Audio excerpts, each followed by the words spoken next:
तो बाराबंकी के अंदर जो आज तक नेता हुए हैं तो उसमें सबसे भ्रष्ट नेता कौन सा रहा है? पुनिया जी को मतलब उत्तर प्रदेश आईएएस एसोसिएशन ने महाभ्रष्ट की संज्ञा दी, लेकिन उसी जनता ने बाद में उनको जो है यहाँ सांसद भी बनाया और सब कुछ बनाया। उनको तो महाभ्रष्ट लोगों की गिनती में पुनिया जी का नाम है। रंजीत बहादुर श्रीवास्तव को आप क्या जानते हैं? सीतापुर से चले आए यहाँ पर, और ये भी नहीं कि कौन सी बहुत बड़े मतलब एक कहते हैं यहाँ ये बदमाश थे या वो थे, या संग्राम सिंह है। संग्राम सिंह के पास क्या था आज की डेट पे? सुरेंद्र लोगों के पास क्या था? और ये जो दौर चल रहा है, मतलब ऐसे कहा था ना कि घोर कलयुग चल रहा है। जो जितना बड़ा भ्रष्ट होगा वो उतना बड़ा सम्मानित व्यक्ति माना जाएगा। और होता क्या है कि हर आदमी के बारे में जानता था कि कल तक जो है ये सड़क छाप था, वो आज ये लग्जरी गाड़ी में घूम रहा है।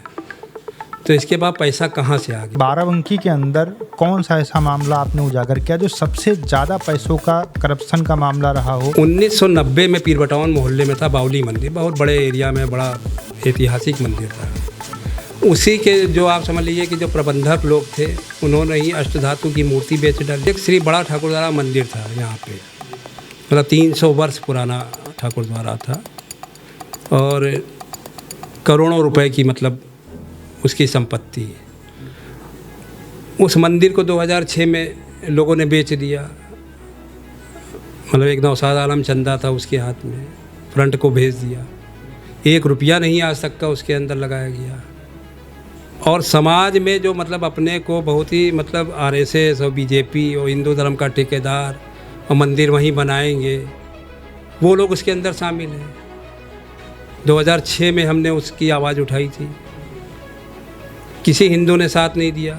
और आज भी मैं उस लड़ाई को लड़ रहा हूँ, आज मुकदमे के रूप में लड़ रहा हूँ कि इसके ऊपर कौन कौन मुख्य आरोपी हैं उसमें? मतलब उसमें एक सूर्यनारायण टंडन थे, कचौड़ी विक्रेता जिनको बोला जाता है। प्रशिक्षण के नाम पे 25 लाख रुपए की पूड़ी समझ लीजिए जिलाधिकारी महोदय ने बंटवा दी थी। सब इनका आप समझ लीजिए कि सस्पेंशन हुआ, मतलब कैरियर ख़त्म हो गया उनका, अरुण आर्या का। इसी तरह से आर्यन भाटिया साहब फंसे, राजवीर सिंह साहब फंसे। देवा में एक मजार है, हाँ, उसमें भी कुछ जो है आपने किया था, भ्रष्टाचार वहाँ पर हुआ था। यहाँ पर जो आस्थाने के ऊपर कलश लगा हुआ है, मतलब हिंदुस्तान का सबसे बड़ा कलश है और राजा उदित नारायण सिंह साहब का दिया हुआ कलश है। इन लोगों ने प्लान क्या बनाया था कि इस कलश को जो है हम वो कर देंगे। वो सेम डिजाइन का पीतल का कलश मुरादाबाद से बन के आया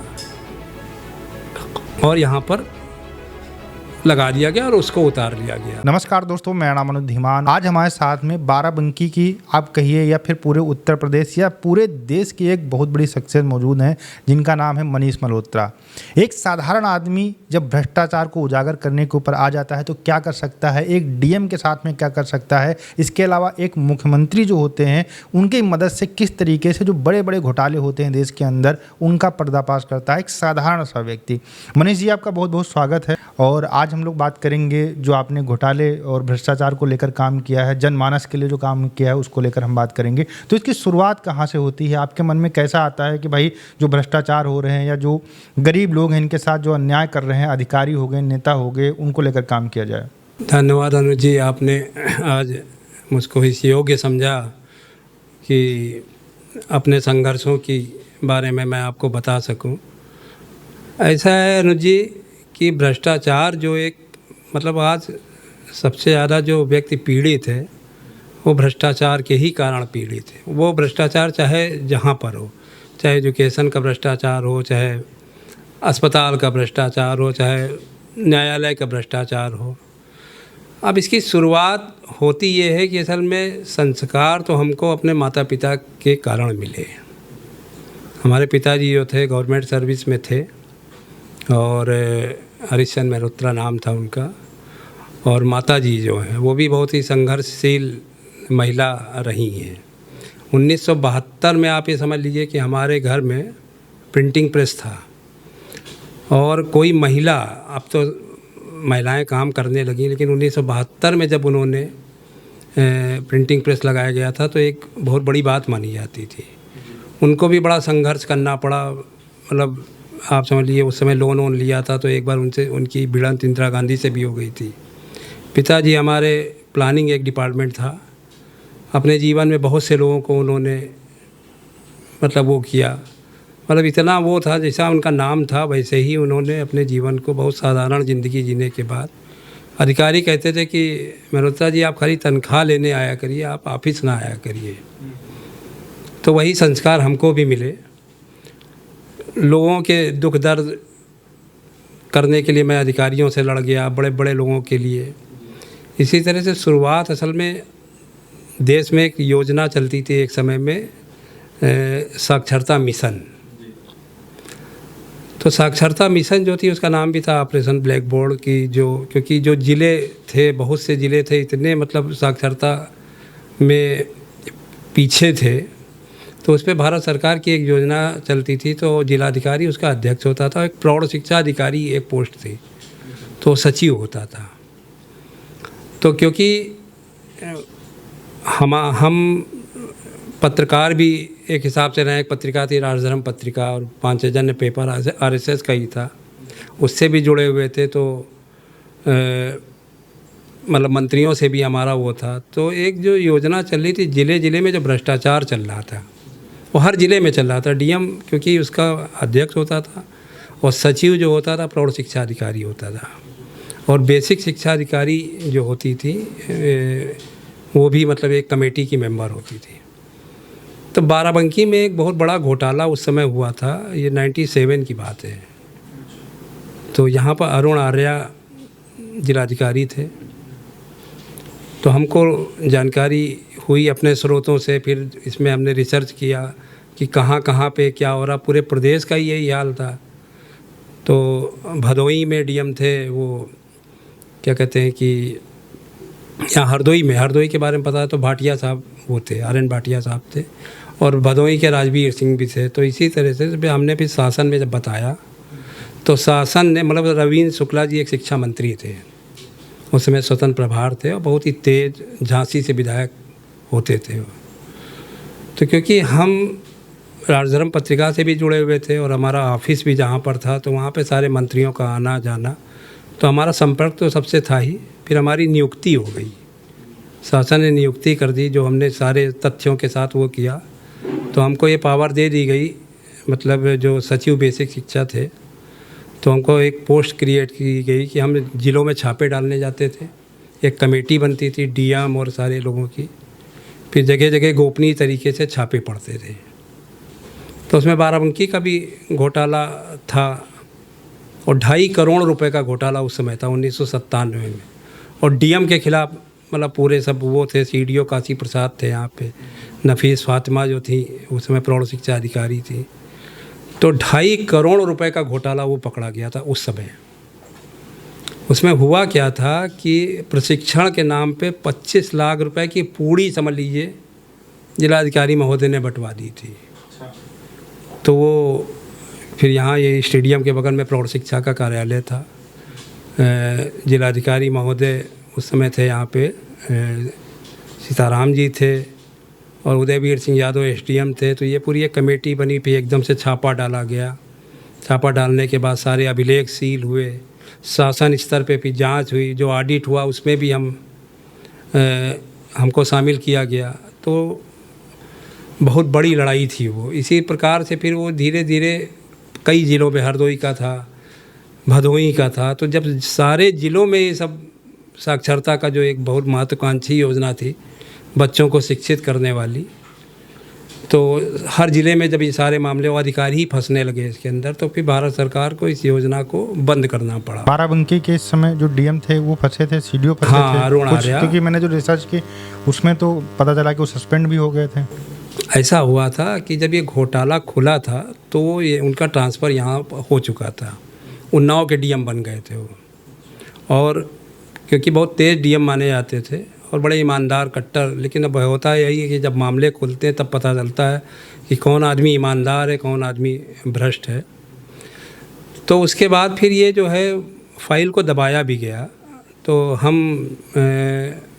उस समय केंद्रीय सतर्कता आयुक्त CBC जिसको बोला जाता है, N. विट्ठल साहब बहुत ही तेज़ लोगों में उसी समय गठन भी हुआ था सीबीसी का। तो इस लड़ाई को हम दिल्ली तक का लेके गए, उनसे हम व्यक्तिगत मिल के आए, तो उन्होंने बहुत ज़्यादा वो किया कि क्योंकि स्वयं भी ईमानदार थे और हमारे संघर्ष को देखते हुए फिर उन्होंने योगेंद्र नारायण साहब उस समय चीफ सेक्रेटरी यूपी के थे, और क्योंकि आईएएस को सस्पेंड करना या वो जो होता है मतलब क्योंकि भारत सरकार का प्रतिनिधि होता है, इतना आसान नहीं होता है, और कार्रवाई भी निचले स्तर पे तो लोग दबा ही देते हैं फाइलों को, लेकिन जब उनका इन्वॉल्वमेंट उसमें हो गया तो योगेंद्र नारायण साहब को लिखा, और एचआरडी विभाग जो होता है मानव संसाधन, क्योंकि शिक्षा से जुड़ा मामला था, एमवी काव साहब थे उसमें मानव संसाधन के सेक्रेटरी, और बीबी टंडन साहब जो बाद में मुख्य चुनाव आयुक्त भी हुए, वो जो ये नियुक्ति होती है उसके, तो इन दोनों लोगों को बुला भी लिया था वहाँ पे, और उस पर फिर सिफारिश कर दी उन्होंने, तो उसकी फिर से पुनः जो है तब इनका आप समझ लीजिए कि सस्पेंशन हुआ, मतलब कैरियर ख़त्म हो गया उनका, अरुण आर्या का। इसी तरह से आर.एन. भाटिया साहब फंसे, राजवीर सिंह साहब फंसे, तो वहीं से मतलब ये संघर्ष जो था भ्रष्टाचार के प्रति शुरू से हमारे मन में बड़ा वो रहता है। इसी तरह से बहुत सी लड़ाइयों को तब से हम लड़ ही रहे हैं, आज तक का लड़ाई लड़ रहे हैं काफ़ी। अच्छा, आप ये बताइए, भ्रष्टाचार को लेकर आप इतनी लड़ाई लड़ते हैं, मतलब बाराबंकी क्या अगल बगल के ज़िला है, आप जाने जाते हैं कि अगर आप किसी के पीछे पड़ जाते, किसी अधिकारी के पीछे, किसी जो है बिजनेसमैन के पीछे, तो कहीं ना कहीं बैकफुट के ऊपर आ जाता है। तो आपको प्रलोभन नहीं देते कि भैया आप इतना पैसा ले लीजिए, ये फिर आप धमकी टाइप से कुछ आती हो तो फिर आप डर जाते हो, इस तरीके की चीज़ें होती हैं आपके साथ में? देखिए, आप भ्रष्टाचार के खिलाफ तभी लड़ पाएंगे, और आज तक अगर हम लड़ रहे हैं तो उसके पीछे ये है कि किसी प्रलोभन में हम फंसे नहीं। हमारे ऊपर हमले भी हुए, हमारे ऊपर मुकदमा भी लोगों ने दायर कराया, लेकिन एक असल में ये होता है जुनून। अधिकारी जानता, मतलब उसके लिए कोई बहुत बड़ी बात नहीं होती है। आजकल पैसे के ऊपर आदमी तुरंत फिसल जाता है, किसी भी चीज़ में आदमी को। तो आप जब अंदर से ईमानदार होएंगे तभी आप किसी बड़ी लड़ाई को लड़ पाएंगे, और तभी अधिकारी हों चाहे नेता हों वो घबराते हैं। और एक दो चीज़ें होती हैं, एक आम आदमी जो होता है अगर अपने ऊपर आ जाए तो बड़े से बड़ी सत्ता को भी वो व्यक्ति हिला सकता है। लेकिन जहाँ पर अभी अब आप उदाहरण ले लीजिए, अरविंद केजरीवाल की कितनी अच्छी छवि थी, जिन संघर्षों को लेके वो आए, जनता ने उनको आंखों से बिठाया, 70 में 67 सीटें दे दी, लेकिन कहीं ना कहीं वो फिसल गए ना। तो कितने साल का कैरियर चला, 5 साल 7 साल। लेकिन जब आप ये सोच लीजिए कि हमको मतलब कोई लालच नहीं, तो मतलब एक आम आदमी का कोई क्या बिगाड़ लेगा। आज मतलब हम बता रहे हैं कि 150 रुपये की एक चप्पल हम लेते हैं रुपानी की, तो अपना 6 महीने हम पहनते हैं। आज भी हम स्कूटी से चल रहे हैं, जहाँ चले जाते हैं। क्या करना, जब हमारे काम चल रहे हैं तो हमको काहे के लिए। लेकिन एक अंदर से पीड़ा होती है कि जो भ्रष्टाचार जो है वो आम आदमी को किस तरह से मतलब नष्ट कर रहा है, इफ़ेक्ट कर रहा है। और इसके लिए मतलब हमारी बात नहीं, लोगों को भी आगे आना चाहिए। लेकिन होता क्या है कि अरे यार इसमें कुछ होना नहीं है, इसमें वो नहीं है। तो आपको किसी उसके लिए आपको जुनूनी बनना पड़ेगा, और जुनूनी बनेंगे तो आपको सफलता ज़रूर मिलेगी। अच्छा, आप क्योंकि बाराबंकी के रहने वाले हैं, तो बाराबंकी के अंदर जो आज तक नेता हुए हैं तो उसमें सबसे भ्रष्ट नेता कौन सा रहा है जिसको आप कह सकते हो, क्योंकि आप इसी से रिलेटेड काम कर रहे थे? ऐसा है अनुज जी, ये परिभाषा तो जो है भ्रष्टाचार की परिभाषा जो है बड़ी विचित्र है। और ये जो दौर चल रहा है, मतलब ऐसे कहा था ना कि घोर कलयुग चल रहा है। जो जितना बड़ा भ्रष्ट होगा वो उतना बड़ा सम्मानित व्यक्ति माना जाएगा। और होता क्या है कि हर आदमी के बारे में जानता था कि कल तक जो है ये सड़क छाप था, और आज ये लग्जरी गाड़ी में घूम रहा है, तो इसके बाद पैसा कहाँ से आ गया। और इसको तो आप किसी का नाम लेना तो उचित नहीं है। दूसरे ज़िले से लोग आए, बदमाशी करके, स्मगलिंग करके विधानसभा में, मतलब इतने सम्मानित लोग जो हैं जिनका विधानसभा में क्वेश्चन उठा, बेनी प्रसाद जी ने लोगों के क्वेश्चन उठाए कि देखो ये इतना बड़ा स्मगलर था, ये इतना बड़ा वो था, ये इतना बड़ा वो था। लेकिन वही है, क्योंकि समाज में भ्रष्टाचार को आज की डेट पे स्वीकार्यता मिल चुकी है। तो जो जितना बड़ा भ्रष्ट व्यक्ति होगा वो उतना सम्मानित व्यक्ति होगा। और किसी का नाम लेना उचित नहीं है, और हर जनता सबके बारे में जानती कि कल तक ये क्या थे और आज ये क्या है। पैसा इनके पास कहाँ से आ गया। देख रहे हैं कि कल तक मतलब सड़क पे घूम रहे थे या लग्जरी गाड़ी में घूम रहे हैं, तो किसका नाम लिया जाए। सब उसी तरह से सभी दिख रहे हैं। फिर भी आप एक नाम न ले, 2-4 लोग को बता दीजिए। नहीं, संघर्ष करके जो लोग आते हैं उनको भी लोग जानते हैं, और जो भ्रष्टाचार करके, अब रंजीत बहादुर श्रीवास्तव को आप क्या जानते हैं, सीतापुर से चले आए यहाँ पर, और ये भी नहीं कि कौन सी बहुत बड़े, मतलब एक कहते हैं कि हाँ ये बदमाश थे या वो थे, या संग्राम सिंह है। संग्राम सिंह के पास क्या था आज की डेट पे, सुरेंद्र लोगों के पास क्या था। तो बेनी प्रसाद जी विधानसभा में क्वेश्चन उठा चुके। तो हमने कहा ना कि कोई परिभाषा नहीं है कि, लेकिन आज की डेट पे क्योंकि स्वीकार्यता है, वो आज सम्मानित लोग हैं ये लोग, तो आप क्या करेंगे उसके बारे में। पुनिया जी को मतलब उत्तर प्रदेश IAS एसोसिएशन ने महाभ्रष्ट की संज्ञा दी, लेकिन उसी जनता ने बाद में उनको जो है यहाँ सांसद भी बनाया और सब कुछ बनाया। उनको तो महाभ्रष्ट लोगों की गिनती में पुनिया जी का नाम है। लेकिन जब जनता किसी चीज़ को स्वीकार कर लेती है तो मतलब भ्रष्टाचार स्वीकार है, अभी जनता उसी को भोगती भी है। तो नाम लेने से किसी व्यक्ति का वो नहीं हो जाता है। जो सम्मानित है उसी को लोग बुलाते हैं, उसी को लोग बदमाशों के साथ फ़ोटो खिंचवाते हैं। बड़े बड़े माफिया, बड़े बड़े वो आज की डेट पे सबसे सम्मानित लोग हैं। आप क्या कर लेंगे हैं। कभी जो सत्ता के साथ हो जाता है वो चाहे जितना बड़ा भ्रष्ट हो, चाहे इतना बड़ा उसने पाप किए हों, तो ये है। अच्छा, आप ये बताइए कि बाराबंकी के अंदर कौन सा ऐसा मामला आपने उजागर किया जो सबसे ज़्यादा पैसों का, करप्शन का मामला रहा हो, और वो मामला जब उजागर हुआ उसके बाद में कहीं ना कहीं जो दोषी रहे हों, जो उसमें संलिप्त लोग रहे हों, उनको सजा हुई हो। देखिए, एक साक्षरता घोटाला तो था ही, और बाराबंकी में 2 बहुत ही बड़ी विरासत को लोगों ने ख़त्म कर दिया, हिंदुओं ने ही ख़त्म कर दिया। और वो हिंदू जो हिंदू धर्म का ठेका लिए घूम रहे हैं, मतलब उसमें RSS के लोग इन्वॉल्व हैं, उसमें भाजपा के लोग इन्वॉल्व हैं। 2 विरासत इस शहर की समाप्त हो गई। एक बड़ा ठाकुरद्वारा मंदिर, दूसरा बावली मंदिर था जो ऐतिहासिक मंदिर था। 1990 में पीर बटावन मोहल्ले में था बावली मंदिर, बहुत बड़े एरिया में बड़ा ऐतिहासिक मंदिर था। उसी के जो आप समझ लीजिए कि जो प्रबंधक लोग थे उन्होंने ही अष्टधातु की मूर्ति बेच डाली। बहुत बड़ा हंगामा हुआ। हमने भी उसके लिए संघर्ष किया उस दौर में। अवैधनाथ जी उस समय सांसद थे, तो वो इन्वॉल्व हुए, उनको सूचना दी। यहाँ तक का उस समय राम मंदिर का वो भी चल रहा था।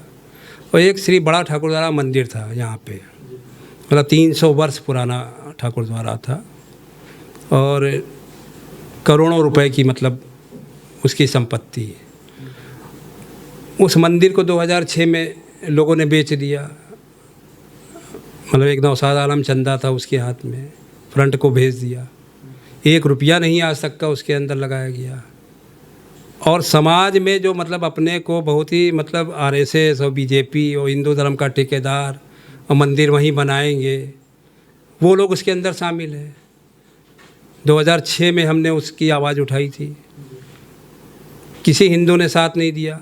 और आज भी मैं उस लड़ाई को लड़ रहा हूँ, आज मुकदमे के रूप में लड़ रहा हूँ कि इसके ऊपर कौन कौन मुख्य आरोपी हैं उसमें। मतलब उसमें एक सूर्यनारायण टंडन थे, कचौड़ी विक्रेता जिनको बुलाया जाता है, तो वो थे मेन। तो वो तैयार थे, उसमें पवन बैस भी थे, टंडन कचौड़ी वाले थे, और पवन बैस जो हाँ वही कचौड़ी वाले। मंदिर का जो इलाका था बेच दिया। हाँ, मंदिर का जो फ्रंट था वो एक नौशाद आलम चंदा था, लखनऊ का बिल्डर था, उसके हाथों इन लोगों ने सौदा कर लिया था। उसमें पवन बैस शामिल हैं, उसमें एक गुरु जी हैं अजय सिंह शामिल हैं। तो मतलब ये सब RSS और हिंदू धर्म का ठेका लिए घूम रहे हैं, और वो सब शामिल हैं इसके अंदर। उस लड़ाई को हम आज भी लड़ रहे हैं। उस समय जिला हमारी शिकायत जो थी सही पाई गई थी। सूर्यनारायण टंडन को जेल भेजा गया, नौशाद आलम फरार हो गया। इसी तरह से आज भी वो लड़ाई हम लड़ रहे हैं, मुकदमे के रूप में लड़े। आज 15 साल हो गए, 2010 से 2025 चल रहा है। डिस्ट्रिक्ट जज के यहाँ मुकदमा चल रहा है, अकेले ही लड़ रहे हैं, अपना पैसा लगा के लड़ रहे हैं। हमारे साथ 5 लोग थे मुकदमे को दायर करने वाले। वरिष्ठ पत्रकार थे, गिरजाकांत शुक्ला जी थे, उसमें नगर पुरोहित मुन्ना महाराज थे, एक वकील थे। 4 लोगों का निधन हो गया। आज भी हम उस लड़ाई को अकेले लड़ रहे हैं। और सामने से सब पैसे वाले लोग हैं, और सामने पैसे वाले लोग हैं। हमारे ऊपर मुकदमे दायर कराए इन लोगों ने, हमारा एक्सीडेंट कराया गया। लेकिन एक वही होता है ना कि जा पर कृपा करे सब कोई और ता पर कृपा। तो राम जी की महिमा देखिए, ऐसा है कि इंसान की कोई हैसियत अपनी नहीं होती। ईश्वर जो होता है वो स्वयं मूर्ति से थोड़ा निकल आता है, वो किसी ना किसी को तो माध्यम बनाएगा ना। तो निमित्त जो है किसी ना किसी को बनाता है। तो हम तो निमित्त बने हुए हैं और हमारे पीछे शक्ति तो ईश्वरी चल रही ना। हमको तो 1 मिनट में मतलब निपटा दिए होते लोग। मुकदमे हुए, हम उससे नहीं घबराए। हमारा एक्सीडेंट कराया गया, हम उससे नहीं घबराए। तो ईश्वर बचा रहा है ना, तो बचाने वाला तो वो है, और मारने वाला तो 1 मिनट मार भी दे। अगर 4 गोली भी अगर कोई मार देगा, अगर बचना होगा तो बच जाएंगे, और ईश्वर को निपटाना होगा तो वहीं से निपट जाएंगे। लेकिन हमको भरोसा है कि हम जिस लड़ाई को लड़ते उसमें ईश्वरी कृपा जरूर होती है। अच्छा, देवा में एक मजार है, हाँ, उसमें भी कुछ जो है आपने किया था, भ्रष्टाचार वहाँ पर हुआ था, उसको लेकर आपने काम किया था, और फिर बाद में कुछ लोग उसमें पकड़े गए, और फिर उसमें प्रशासन ने क्या कार्रवाई की? ऐसा है अनुज भाई कि हम कोई मतलब मंदिरों या उसके ही लिए नहीं हमने संघर्ष किया। ऐसा है कि देवा शरीफ जो है सूफी संत हाजी वारिस अली शाह का आस्थाना है और वर्ल्ड फेम है। तो यहाँ के भी करप्शन के बारे में होता क्या है कि सरकार वारिस पाक का एक वो था, यहाँ पर गद्दी नशीनी नहीं है। आप देश में बहुत से दरगाहों पे जाएंगे, बहुत से मंदिरों में जाएंगे, तो जैसे एक गुरु नहीं रहे तो गुरु के स्थान पे कोई और बैठ जाएगा वहाँ पे आके। तो सूफी संत वारिस अली शाह के यहाँ गद्दी नशीनी की कोई प्रथा नहीं है। और मतलब उस समय अंग्रेज़ों के समय में एक मुकदमा भी चला था यहाँ पर कि उनसे पूछा गया था कि मतलब सरकार से ही जब वो पर्दा करने लगे थे तो उनसे पूछा गया था कि सरकार आपका उत्तराधिकारी कौन होगा, क्योंकि वो फ़कीर थे और उन्होंने बहुत बड़े जमींदार भी थे, लेकिन वो क्योंकि आध्यात्मिक व्यक्ति थे और उन्होंने कहा था, जब उनका आखिरी समय आया था तो उनसे पूछा गया कि सरकार आपका वारिस कौन होगा, तो उन्होंने यही कहा था कि वारिस का कोई वारिस नहीं होता है। मतलब वारिस नाम जो है वो 99 नाम जो अल्लाह के, उसमें एक नाम वारिस का भी है, और ईश्वर का कोई उत्तराधिकारी नहीं हो सकता है। तो उस समय यहाँ पर एक जब वो नहीं रहे तो एक वसीयत भी उन्होंने की थी कि हमारा जो है हमसे जो मोहब्बत करेगा वो हमारा उत्तराधिकारी होगा। फिर इसी में एक मुकदमा अंग्रेज़ों के समय में चला, फिर फैसला हुआ, फिर एक हाजी वारिस अली शाह मुसेलियम ट्रस्ट बना दी गई थी कि यहाँ की देखरेख जो है हाजी वारिस अली शाह मुसेलियम ट्रस्ट करेगी। तो ट्रस्ट में जो लोग शामिल थे और जो चीज़ उन्होंने मना की थी, आज भी गद्दी नशीनी चल रही है कि बाप की जगह बेटा हो गया, बेटे की जगह फिर पोता हो जाएगा, तो वो कहानी तो समाप्त हो गई। तो इसी तरह से यहाँ पर एक गुलाम वारिस साहब सेक्रेटरी थे और बहुत ही बेशकीमती झूमर लगे हुए थे, बेल्जियम के झूमर लगे हुए थे, मतलब बहुत सी ऐतिहासिक चीज़ें यहाँ से गायब हो गई हैं। और क्योंकि हम देवा शरीफ से भी जुड़े हुए हैं और तो मुझको बहुत सी जानकारियाँ थी, तो एक यहाँ पर जो आस्थाने के ऊपर कलश लगा हुआ है, मतलब हिंदुस्तान का सबसे बड़ा कलश है और राजा उदित नारायण सिंह साहब का दिया हुआ कलश है। राजा रामनगर स्टेट थी, धमेड़ी स्टेट, उनका दिया हुआ कलश है और अष्ट धातु का, मतलब इसकी कोई कीमत ही नहीं। पहली बात तो इत्तेफाक था कि जब ये घटना हो रही थी तो इन लोगों ने प्लान क्या बनाया था कि इस कलश को जो है हम वो कर देंगे। वो सेम डिज़ाइन का पीतल का कलश मुरादाबाद से बन के आया और यहाँ पर लगा दिया गया और उसको उतार लिया गया। तो वो जो था कलश पीतल का मुरादाबाद से बन के आ गया, एक बहुत बड़ी कंपनी थी उनका वो बनाया हुआ कलश लग भी गया। तब भी लोगों ने नहीं बोला कि यार ये कलश क्यों उतारा जाता, क्योंकि ये कलश जो है शायद जब से आस्थाना बना था पहली बार उतारा गया था।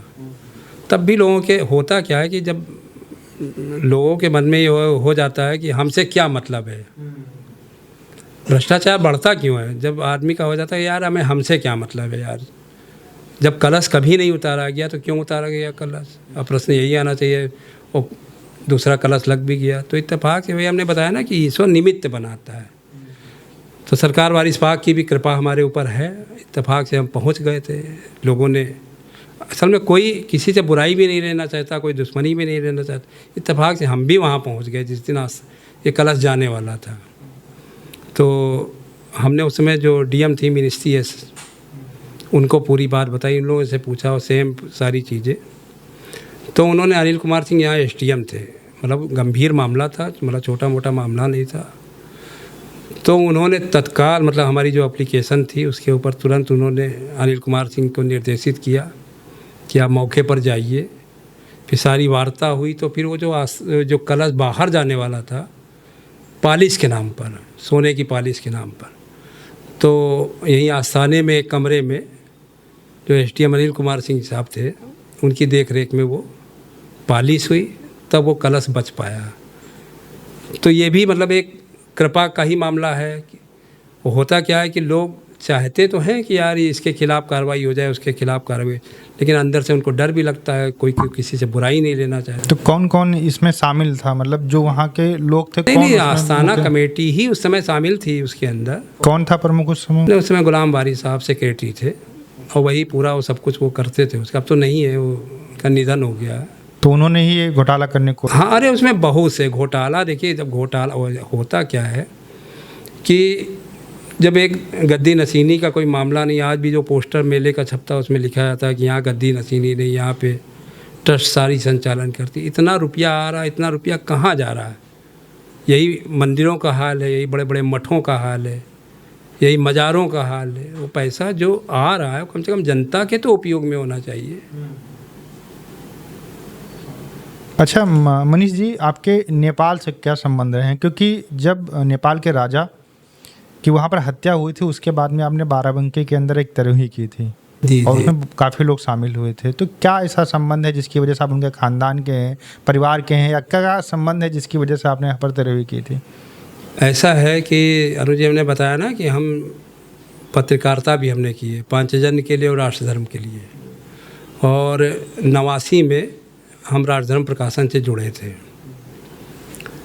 तो एक विशेषांक निकाला जा रहा था, वहाँ पे जर्मनी में एक आयोजन था, मतलब हिंदू कॉन्फ्रेंस थी, विश्व हिंदू परिषद के द्वारा आयोजित वो कॉन्फ्रेंस थी। तो उसी में मतलब हम इंटरव्यू लेने उनका गए थे। और क्योंकि नेपाल नरेश के राष्ट्राध्यक्ष थे, उनसे कोई मिलना बहुत आसान तो था नहीं, तो उसके लिए महंत अवैधनाथ जी जो थे गोरखनाथ मठ के, उन्होंने मेरे लिए पत्र लिखा था। और नेपाल का संबंध और जो गोरखनाथ मठ है उसका अटूट संबंध है। वहाँ की जो मुद्रा है, नेपाली जो मुद्रा है, उसके ऊपर आज भी जो है गुरु गोरखनाथ का ही चित्र है। तो उस संबंध में हम इंटरव्यू के सिलसिले में गए थे राष्ट्रधर्म पत्रिका के लिए। और अवैधनाथ जी ने क्योंकि पत्र लिख दिया था, और आज भी जो पहली खिचड़ी चढ़ती है मकर संक्रांति में, वो राजा की ही खिचड़ी चढ़ती है। गोरखनाथ बहुत बड़ा जो मकर संक्रांति का मेला होता है तो राजा का ही। तो मुझको ये था कि मिला कैसे जाए, राष्ट्राध्यक्ष है, ऐसे मामूली व्यक्ति तो है नहीं कि उनसे हम मिल लेंगे। तो अवैधनाथ जी से भी हमारे संबंध थे। मतलब उस समय जो राम मंदिर आंदोलन चल रहा था उसकी वजह से भी हम जुड़े हुए थे, आरएसएस से भी हम जुड़े हुए थे। तो वही संपर्क हमारे काम आया और नेपाल नरेश से हम गए, इंटरव्यू उनका लेके हम आए थे और सम्मान भी हमको मिला था। तो वो एक जो हमारा संबंध बना था, तो उस समय नेपाली भाषा श्री 5 महाराजाधिराज सरकार का हुजूर चढ़ानु मौसूफ सरकार बाढ़ तपाई लाई धन्यवाद बख्शोच्छा। और हाँ, ये सम्मान जो है मतलब मिला था। तो हुआ क्या था कि जब इनकी हत्या हुई थी और नेपाल के जो राजा थे राजा और रानी इनको भगवान विष्णु और लक्ष्मी का अवतार माना जाता था। मतलब आप पहले नेपाल जाते तो हर दुकान में, हर घरों में इनकी पूजा होती थी, इनका चित्र जरूर लगा होता था, तो मतलब भगवान का स्वरूप माने जाते थे। तो जब इनकी हत्या हुई है तो बड़ा वो हो गया था, तो क्योंकि हमारा अटैचमेंट था और बाराबंकी में जो नेपाली लोग रहते थे तो हम एक तो थोड़ा वो नेपाली बोलने लगे थे, तो जब हम बोलते थे तो उनको, और वो फिर राजा, तो राजा तो आप समझ लीजिए कि भगवान ही हो गया वहाँ का, वो उनको कभी ना किसी ने देखा ना वो।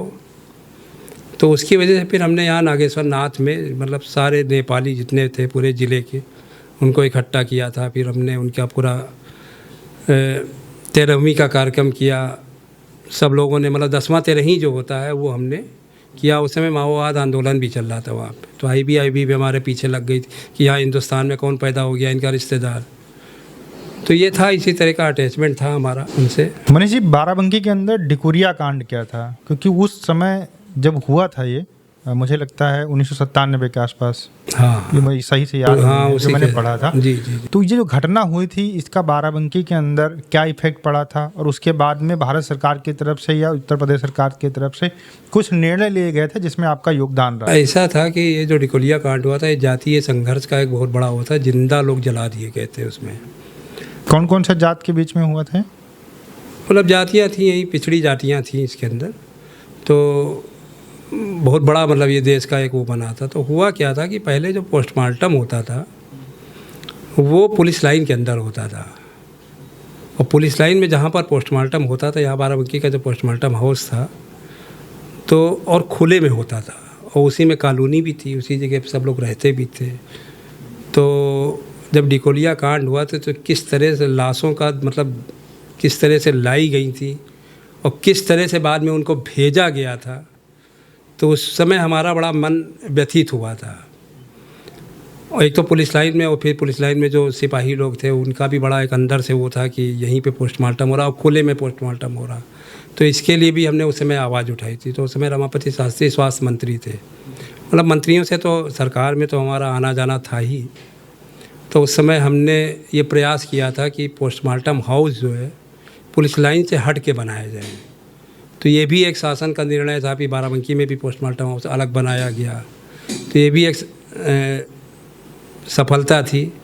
मतलब छोटे छोटे कारण जो है, मतलब ये भी एक तरह से। अच्छा, आप नोटिस करते हैं, देखते हैं समाज के अंदर कहाँ पर कोई चीज़ की ज़रूरत है उसको आप शासन को बताते हैं, प्लस जो अधिकारी या कर्मचारी गड़बड़ होते हैं उनके ऊपर भी कहीं ना कहीं आप थोड़ा सा नकेल लगाने की कोशिश करते हैं। देखिए, जब आप प्रयास करेंगे, और हम भी बता तो रहे, कोई भी हम जैसे एप्लीकेशन लिखते हैं या अधिकारियों से मिलते हैं, तो अधिकारी एक तो जब इतना पढ़ा लिखा IAS और ये सब जो होते हैं, ऐसे तो बढ़ते नहीं IAS है, तो ये भी समझ जाते हैं कि किस आदमी का अपना क्या स्वार्थ है, पहले ही भाप लेते हैं वो लोग। और जनहित के जो मुद्दे होते हैं तो अच्छे अधिकारी होते हैं तो उसको हल करने का प्रयास भी करते हैं। अच्छा मनीष भाई, आप लगातार भ्रष्टाचार को लेकर काम कर रहे हैं, जी जी। जनता के लिए काम कर रहे हैं, और कई सालों से काम कर रहे हैं। आपने पिछला दौर भी देखा, अभी का दौर भी देख रहे हैं। जी जी। तो अक्सर जो है जनता आवाज़ उठाती है कि नेता जो है बहुत भ्रष्ट होते हैं। आप बताइए, आपने भ्रष्टाचार को बहुत नज़दीकी से देखा है कि नेता ज़्यादा भ्रष्ट होते हैं या अफसर ज़्यादा जो होते हैं वो भ्रष्ट होते हैं, जो कर्मचारी होते हैं वो भ्रष्ट होते हैं? ऐसा है, देखिए, ना अधिकारी बहुत भ्रष्ट होता है और ना नेता भ्रष्ट होता है और ना कर्मचारी भ्रष्ट होते हैं।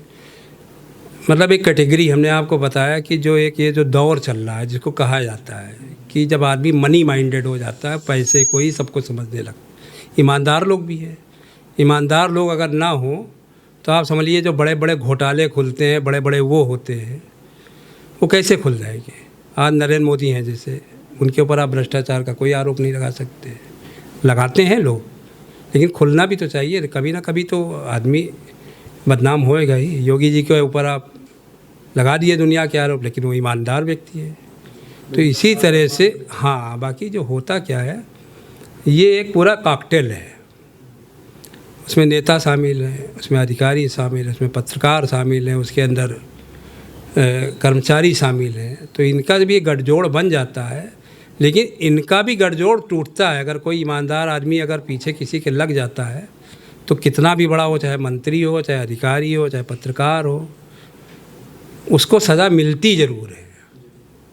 तो ये तो मतलब होता क्या है कि इंसान अगर पीछे पड़ जाए और लड़े कि हाँ हमको इस लड़ाई को अंजाम तक पहुंचाना है, तो बड़ी बड़ी लड़ाइयाँ वो हो जाती है। बड़ी बड़ी लड़ाई हो जाते ही वो लोग कोई ना कोई तो खोलता है ना, और जीती भी जाती और है। जीती भी जाती है। अच्छा, ये सब कुछ तो आप करते हैं, ये जी। सब कुछ करने में पैसा भी खर्च होता होगा, तो घर का खर्चा कैसे चलता है? क्योंकि अगर आप दिन भर दूसरों के लिए लड़ाइयाँ लड़ते हैं, जनता के लिए लड़ाइयाँ लड़ते हैं, तो फिर अपने लिए टाइम कैसे निकालते हैं? घर का कैसे खर्चा चलता है? इनकम कहाँ से होती है? ऐसा अनुज भाई, एक तो हमारी जो एक हमारा अपना प्रकाशन है अनन्या प्रकाशन के करके, तो पब्लिकेशन का जो काम है, हमने लगभग 10 किताबें लिखी है। मतलब लिखी क्या, संकलित भी की हैं, कुछ लिखा भी है, कुछ संकलित भी की, और वो बड़ी प्रसिद्ध किताबें बिकती हैं। जैसे देवा शरीफ है, देवा शरीफ में हमारी 3 किताबें हैं, मतलब 5 किताबें अब तक आ चुकी हैं। उसके 2 वर्जन है, उर्दू वर्जन है, बंगला वर्जन है। तो क्योंकि देवा आस्थाने पे बहुत लोग आते हैं, तो अब तक हमारी एक जैसे जीवनी दाता, अब तक 5 लाख किताब बिक चुकी है। इसी तरह से शिरडी में एक किताब बिकती है, अलौकिक फ़कीर साईं बाबा करके। विंध्याचल में एक किताब मेरी बिकती है, जीवनी मतलब जीवन ऊर्जा के आयाम, 52 शक्तिपीठ धाम। तो इन किताबों से भी हमको जो है रॉयल्टी मिल जाती है, और थोड़ी बहुत हम मेहनत भी करते हैं। और बाकी समय तो समाज के लिए तो आपको समय निकालना ही पड़ेगा, लेकिन किसी प्रकार का कोई लालच नहीं रहता किसी प्रकार को। तो एक जब ईश्वर के ही ऊपर सब कुछ छोड़ दिया है, तो नैया भी वही पार वही पार लगाएंगे, लगाते ही हैं वो पार। अच्छा, ईश्वर से याद आया कि आप जो है श्री राम वन कुटी में भी जो है, जो वहाँ पर कैंप लगते हैं, इसके अलावा जो फ्री ऑपरेशंस होते हैं, उसका मैनेजमेंट आप देखते हैं, तो ये वहाँ के बारे में थोड़ा सा बताइए अब हमें। ऐसा है भाई कि ज़िले की सबसे बड़ी जो सेवा संस्था है श्री राम वन कुटीर ट्रस्ट समिति, आज 45 सालों से वहाँ पे निःशुल्क ऑपरेशन, विद्यालय, ये सारी चीज़ों का संचालन कर रही है। और जो हमारे जो बड़े महाराज जी थे, स्वामी रामदास जी महाराज, बहुत सिद्ध संत हुए, स्वामी राम ज्ञानदास जी महाराज, हम इनके सानिध्य में रहे। 1990 से हम इनके सानिध्य में रहे, तो 1990 से हम भी जो है वहाँ पर एक सेवादार के रूप में काम कर रहे हैं वहाँ पे, क्योंकि हमारी रुचि भी है धर्म कर्म, और उन लोगों की कृपा ही हम मानते हैं कि उन लोगों की कृपा से ही हमारा जो है जीवन चल रहा है। तो वो सारी चीज़ें हनुमान जी का काम है, हनुमान जी करवा रहे हैं। तो 45 सालों से वो चला, 1990 से हम भी जुड़े हुए, और निस्वार्थ रूप से वहाँ पर सेवा हो रही है। हर बृहस्पतिवार को 2000 मरीज़ की OPD होती है रामकृष्ण मिशन के द्वारा, और विद्यालय भी चल रहा है वहाँ पे। तो वहाँ के लिए भी ईश्वर ने हमको काफ़ी काम कराया है, मरीजों के लिए काफ़ी सुविधा के लिए नेताओं से हम पैसा लेके आए। नेता अभी बड़ी बड़ी लोग राजनीति करते हैं, 10 मीटर अभी नाली कह दो तो मतलब राजनीति करने वाले जो दिन भर राजनीति में घुसे रहते हैं, नहीं बनवा पाते हैं। लेकिन यहाँ अब तक करोड़ों रुपए का डोनेशन ला चुके हैं, और जनता के ही हित के लिए ला चुके हैं। वो लोग देते भी हैं कि हाँ, मनीष जी ने कहा है कि चलो ये काम हो जाए वहाँ पर। और बाकी आप सब लोगों का, मीडिया का भी बहुत सहयोग रहता है हमारा। आप लोग भी हमारे साथ मिलकर संघर्ष करते हैं, और आप लोग भी हमारे लिए तभी कुछ करते हैं कि जब आपको भी ये एहसास है कि ये व्यक्ति जो है निस्वार्थ रूप से लगा हुआ है दूसरों के हित के लिए, तब आप कवरेज करेंगे, हमारे लिए कवरेज करेंगे ही नहीं आप। अच्छा मनीष जी, आप ये बताइए कि पंचायन का आपने नाम लिया, इसके अलावा राष्ट्र धर्म का नाम लिया आपने, तो क्या RSS से भी आप कभी जुड़े रहे, या BJP पार्टी से भी कभी आप जुड़े रहे? ऐसा है शिवम भाई, जो बाराबंकी में जो संघ का कार्यालय है, उसी मोहल्ले में हमारा घर भी है। अब है क्या, पहले एक समय क्या था कि RSS माने भाजपा, और आज भाजपा माने RSS। अगर आप भाजपा को हटा दीजिए तो RSS का अस्तित्व समाप्त हो चुका है। पहले क्या था कि जब जो जिला प्रचारक होता था, वो भोजन वोजन करने और ये सारी चीज़ें दूसरों के ही घर जाते थे, गुरुदक्षिणा होती थी, उससे जो पैसा मिलता था तो संघ के कार्यकर्ताओं, मतलब जो पदाधिकारी होते थे, उनका काम चलता था। अब तो वो परंपरा RSS में खैर समाप्त हो गई। अब तो जो जिनको टिकट लेना है, जिनको राजनीति करना है, तो जो जिला प्रचारक भी होता है वो लग्जरी गाड़ी में घूमता है। तो और RSS से अब आदमी जुड़ता भी इसी वजह से है कि उसको सत्ता में कुछ ना कुछ मिल जाएगा, कोई ना कोई पद मिल जाएगा, कहीं ना कहीं से पैसा मिल जाएगा। तो वो परंपरा भी RSS में अब समाप्त हो गई। लेकिन हमने RSS का जो वाकई RSS जिसको कहा जाता था त्याग, तपस्या, बलिदान वाला, जो वो ज़रूर हमने दौर देखा। मतलब 3 संघ चालक, सरसंघ चालक जिनको बोला जाता है, 3 सरसंघ चालकों का सानिध्य मुझको मिला।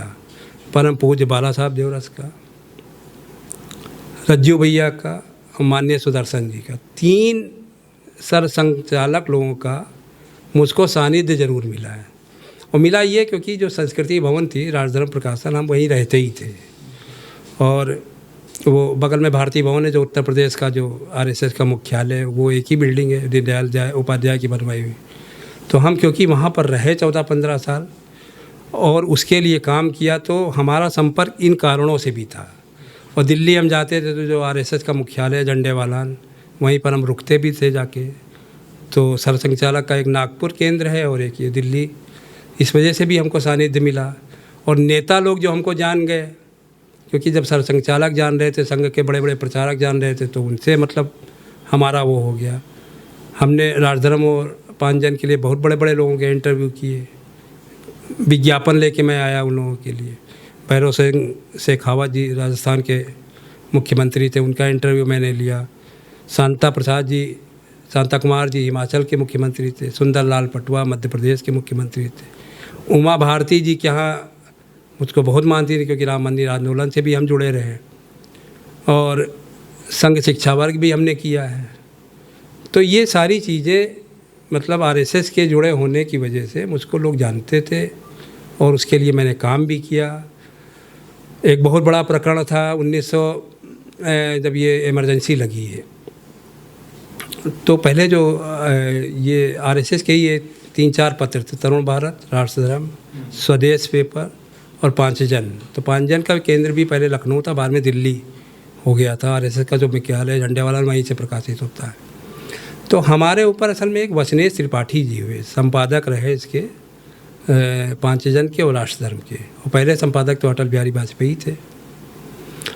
और वचनेश त्रिपाठी जी जो थे वो फ्रीडम फाइटर थे। जो काकोरी कांड हुआ था उसमें भी उनका नाम था। तो क्योंकि वो हमारे ऑफिस में ही रहते भी थे, हमको ऑफिस, एक हमारा ऑफिस था संस्कृति भवन में, तो वहीं पे रहते भी थे। तो उनके सानिध्य की वजह से हमको बहुत बड़े बड़े पत्रकार लोगों ने जाना। लेखनी हमने उनसे सीखी। भगत सिंह की जो बहन थी दुर्गा भाभी, क्योंकि वो क्रांतिकारी के ऊपर उनसे ज़्यादा किसी ने लिखा ही नहीं क्रांतिकारियों के बारे में, तो हम ही को भेजा करते थे कि मनीष जी ये पत्र लेके आप यहाँ चले जाइए, ये पत्र लेके चले जाइए।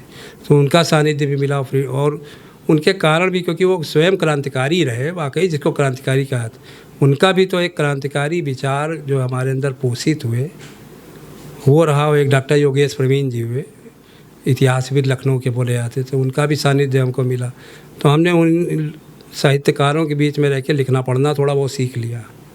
तो किताबें हम लिखने लगे, और किताबें भी प्रसिद्ध होने लगी, उससे जीवन यापन भी होने लगा। और बाकी तो लड़ाइयाँ आज हम लड़ ही रहे हैं, बहुत सी लड़ाइयाँ लड़ी अभी वर्तमान में। अभी डिग्री कॉलेज के सामने जो ये दुकानें बन गई थी, 104 दुकानें गरीब लोगों के लिए बनी थी, तो सत्येंद्र कुमार जी को हमने लिख के दिया और पूरे प्रमाण दिए।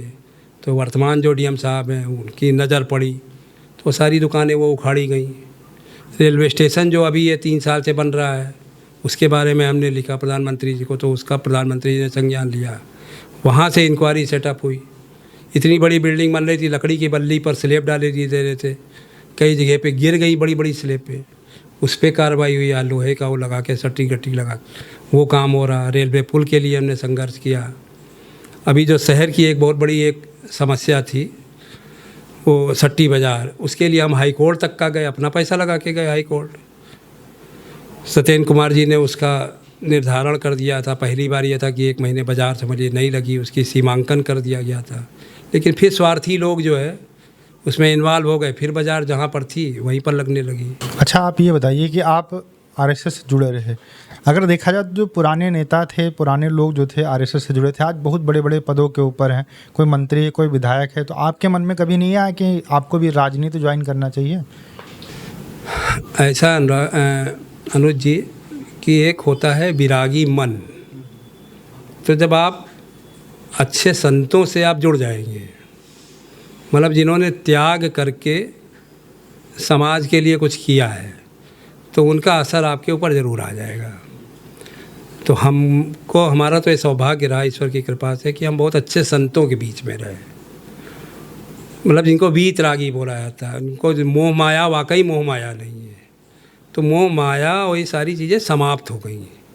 एक विरागी मन होता है और जो कुछ हमको प्राप्त करना, देखिए होता क्या, राजनीति से आदमी जुड़ता है कि यार ये मंत्री जी जान जाएं तो, और ये हमको अधिकारी जान जाएं, तो वो सारे ऐश्वर्य ईश्वर ने हमको मतलब भोगवा दिए जिसको भी, तो एकदम विराग हो गया अब राजनीति करके। और देख रहे हैं कि उस राजनीति में हम एडजस्ट भी नहीं हो पाएंगे।